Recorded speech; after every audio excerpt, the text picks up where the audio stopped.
అందరికీ వందనాలండి. అందరూ దేవుడి కృపలో దీవించబడును గాక. ఆమేన్. సుమధుర స్వరముల గానాలతో వేలాది దూతల గలములతో కొనియాడబడుతున్న నా యేసయ్యా, నీకే నా ఆరాధన.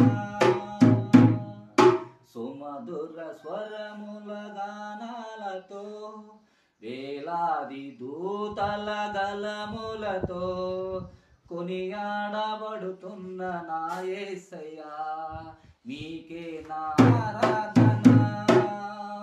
మహదానందమే నాలో పరవశమే, మహదానందమే నాలో పరవశమే, నిన్ను స్తుతించెదను ప్రతి క్షణము.